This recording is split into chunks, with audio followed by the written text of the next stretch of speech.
Les gars qui ont la résidence permanente à cause du mariage là, qui pensent qu'ils sont mieux que nous, étudiants, doigt dans l'œil. Pourquoi? Parce que vous d'abord, oui, c'est vrai que vous pouvez rester dans le pays plus longtemps que nous, mais c'est plus garanti vu que vous avez à la résidence à cause du mariage là. Mais petit frère, on parle du fait que vous ne pouvez pas sortir sans que votre ne vous suive. On parle du fait que si elle se fâche là, on vous déporte, vous connaissez, il ne veut pas commencer à parler des gens, vous connaissez les refs. On en parle du fait que dès qu'elle dit A, vous suivez, dès qu'elle dit B, vous suivez seulement. Parce que si elle divorce, super, c'est fini pour vous, non? À part ça, vous pouvez faire quoi d'autre? Maintenant, tu vas voir les gars, ils sont sur leur piédestal, ils vont te dire que, oh, tu es étudiant, tu peux me parler. Gars, si tu avais étudié ou bien tu étais venu en travail, oui, j'allais te respecter. Maintenant, tu viens, tu épouses une gars, tu as la résidence, tu dis que tu as fait quoi? Tu as fait quoi? Tu as le même niveau que moi, c'est que moi, pour avoir le visa, je paye l'école. Mais toi, tu fumes, elle ne te montre même pas la boîte, elle te plaît même pas la boîte. Tu es là, tu fumes, tu n'as même pas le goût. Ok les boys, on dit quoi? J'ai écouté attentivement la vidéo de ces petits, mais ça se voit qu'il est encore un peu naïf. Donc lui-même ne connaît même pas encore bien les lois de la Biélorussie. Donc tout ce qu'il raconte, ce sont des choses qu'il a entendues dans les commentaires ou quand il était assis en cramé et il a compris aussi. Et il vient raconter ça dans les réseaux sociaux. Ça se voit que lui-même, il ne connaît pas encore parce qu'il parlait de beaucoup de choses incohérentes. Comment il peut comparer quelqu'un qui a la résidence permanente avec un étudiant? Il n'y a même pas de... Comment dire? On ne peut pas comparer. Quels sont les avantages que les étudiants ont ici que quelqu'un qui a la résidence permanente n'a pas? Étant étudiant ici en Biélorussie, tu peux faire quoi? Dis-moi. Qu'un gars qui a la résidence permanente ne peut pas faire. Au contraire, c'est plutôt les étudiants qui sont ici qui souffrent beaucoup. Parce qu'étant étudiant, tu es obligé de payer la pension chaque année pour qu'on renouvelle ton visa.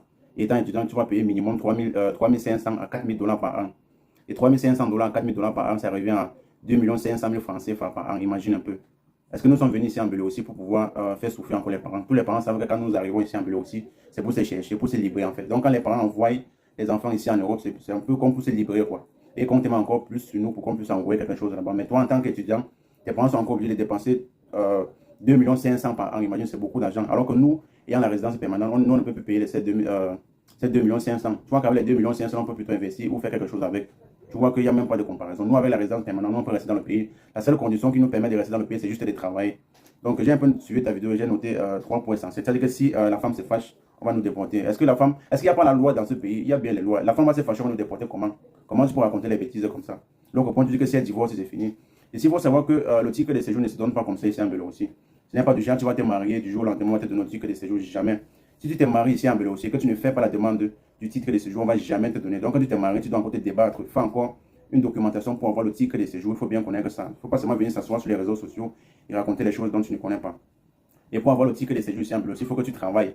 Il faut que tu aies un contrat de travail officiel et que tu aies fait minimum 3 mois dans ce lieu de travail. Donc, il faut que tu aies déjà travaillé 3 mois minimum. Normalement, quand on est dans le titre de séjour, il faut que tu aies un travail. J'espère que c'est bien compris.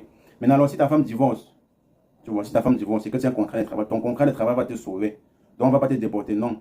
Si tu divorces, il n'y a pas de souci, il y a ton contrat de travail qui est encore là. Avec ton contrat de travail, tu continues à travailler, tu restes dans le territoire. L'année qui suit, tu renouvelles juste ton contrat de travail et tu continues à vivre sur le territoire et tu peux épouser encore une autre femme. Donc, il n'y a pas de genre, ta femme va divorcer avec toi,